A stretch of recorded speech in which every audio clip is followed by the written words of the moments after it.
Fala galera, bom dia, boa tarde, boa noite, sejam bem-vindas, sejam bem-vindos ao 16º episódio do Código de Processo Penal, o Decreto-Lei número 3.689. Hoje, no 16º episódio, nós vamos do artigo 370 até o artigo 393. Galera, mas antes de começarmos, não se esqueça daquela nossa formalidade de deixar o like nesse vídeo, se inscrever no canal e ativar o sininho para receber a notificação. Preparados? Vem comigo. Capítulo 2 das intimações. Artigo 370.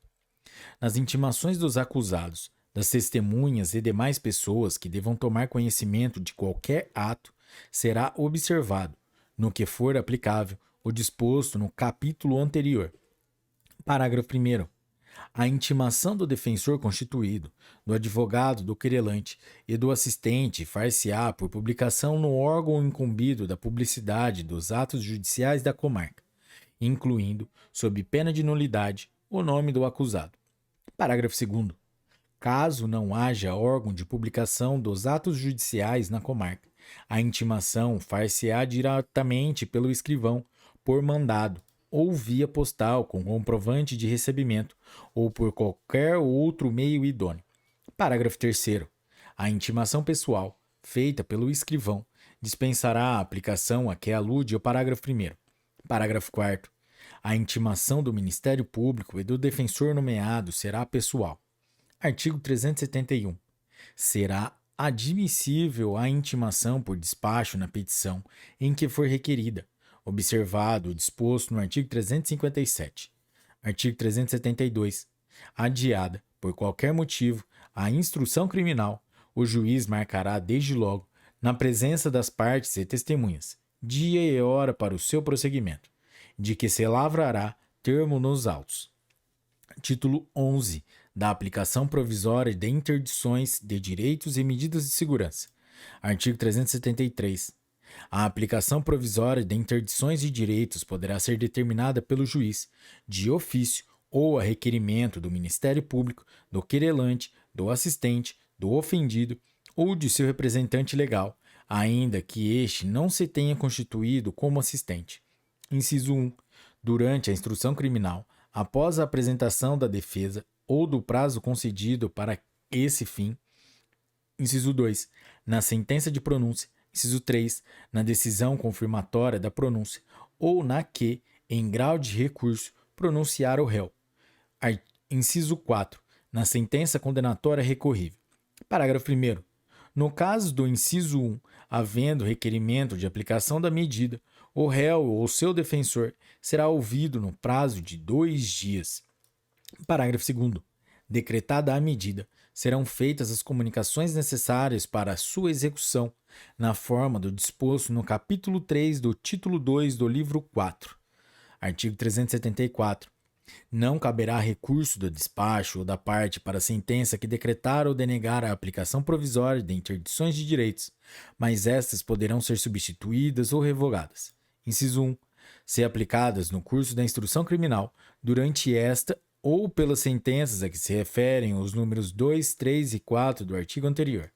Inciso 2. Se aplicadas na sentença de pronúncia, pela decisão que, em grau de recurso, a confirmar, total ou parcialmente, ou pela sentença condenatória recorrível. Inciso 3. Se aplicadas na decisão a que se refere o inciso 3 do artigo anterior, pela sentença condenatória recorrível. Artigo 375. O despacho que aplicar, provisoriamente, substituir ou revogar a interdição de direito será fundamentado. Artigo 376.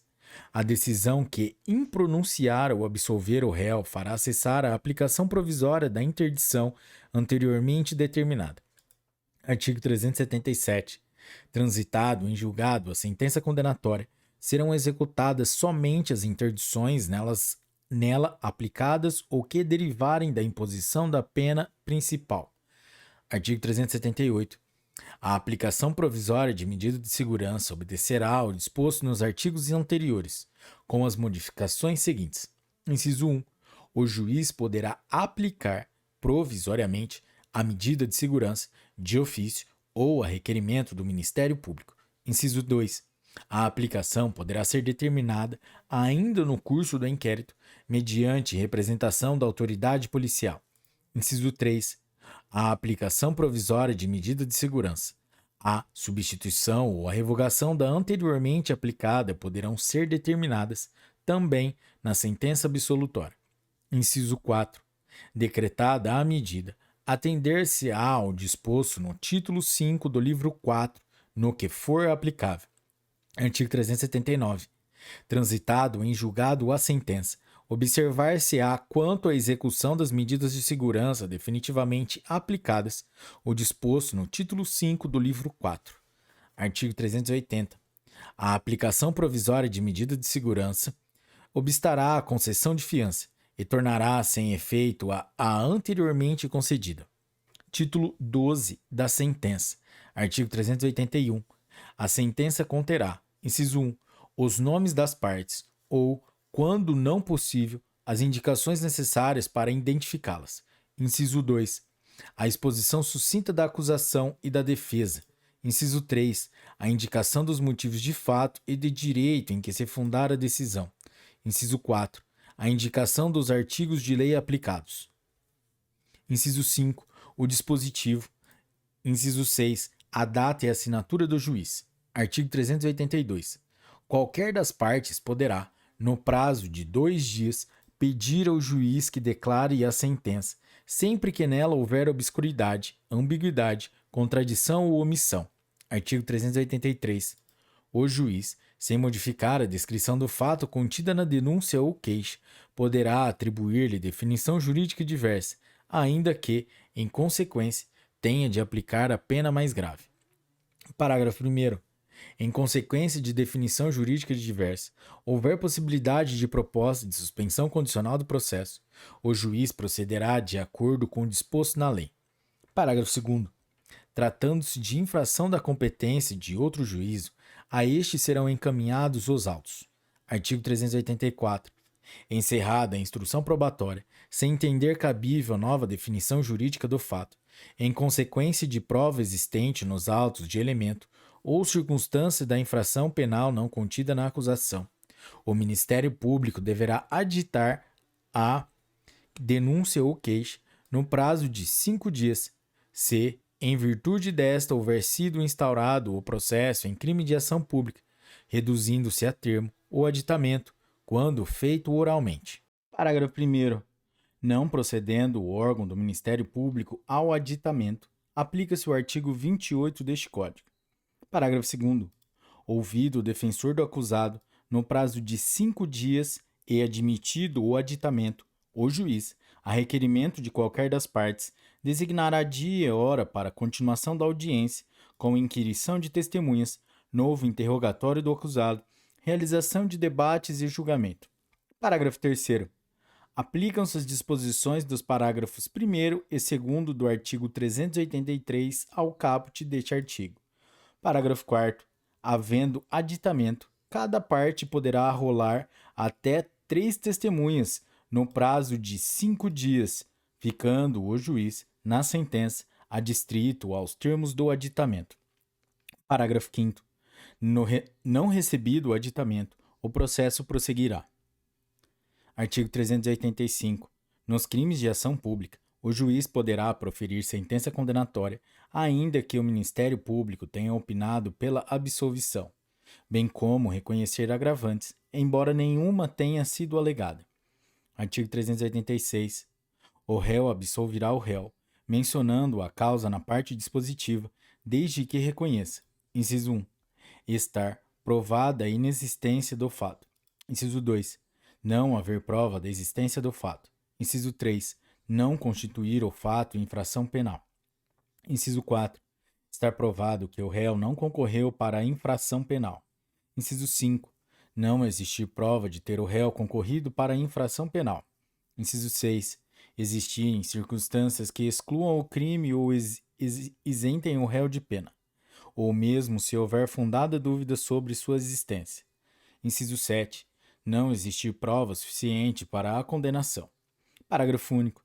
Na sentença absolutória, o juiz, inciso 1, mandará, se for o caso, pôr o réu em liberdade. Inciso 2. ordenará a cessação das medidas cautelares e provisoriamente aplicadas. Inciso 3. Aplicará medida de segurança, se cabível. Artigo 387.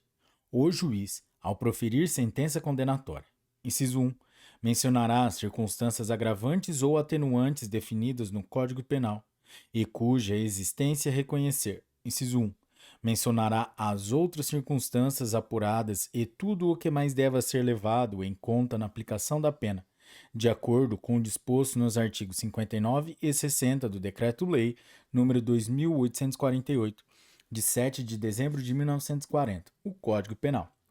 Inciso 3. Aplicará as penas de acordo com essas conclusões. Inciso 4.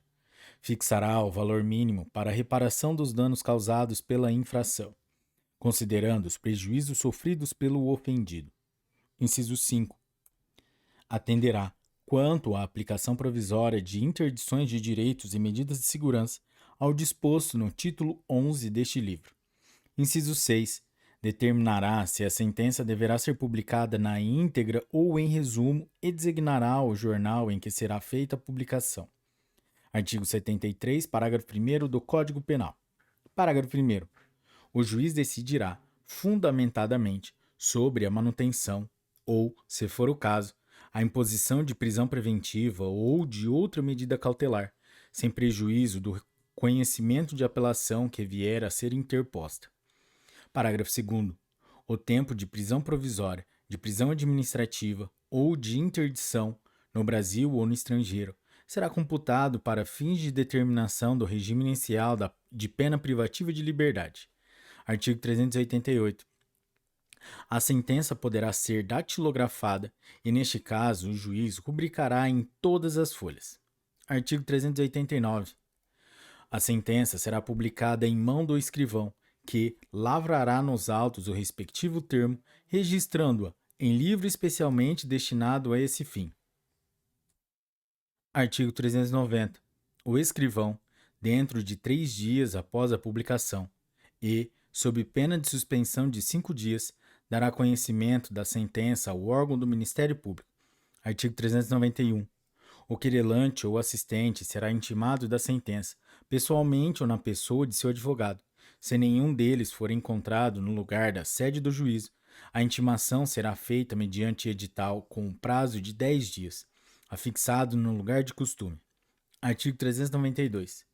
A intimação da sentença será feita, inciso 1, ao réu, pessoalmente, se tiver preso. Inciso 2, ao réu, pessoalmente, ou ao defensor por ele constituído, quando se livrar solto, ou, sendo afiançável, a infração tiver prestado fiança. Inciso 3. Ao defensor constituído pelo réu, se este, afiançável ou não, a infração, expedido ou mandado de prisão, não tiver sido encontrado, é assim o certificar oficial de justiça. Inciso 4. Mediante edital. Nos casos do número 2, se o réu e o defensor que houver constituído não forem encontrados, é assim o certificar oficial de justiça. Inciso 5. Mediante edital, nos casos do número 2, se o defensor que o réu houver constituído também não for encontrado, é assim o certificar oficial de justiça. Inciso 6. Mediante edital, se o réu, não sendo constituído defensor, não for encontrado, é assim o certificar oficial de justiça. Parágrafo 1º.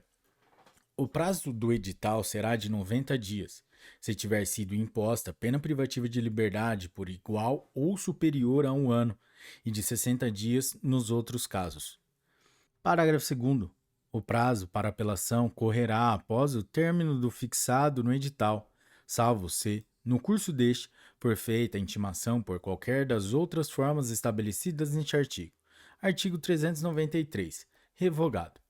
Galera, é isso aí. Esse foi o 16º episódio do Código de Processo Penal, o Decreto-Lei nº 3.689. Se você curtiu esse episódio, deixe o seu like e compartilhe com seus melhores amigos. Até a próxima e bons estudos. Tchau!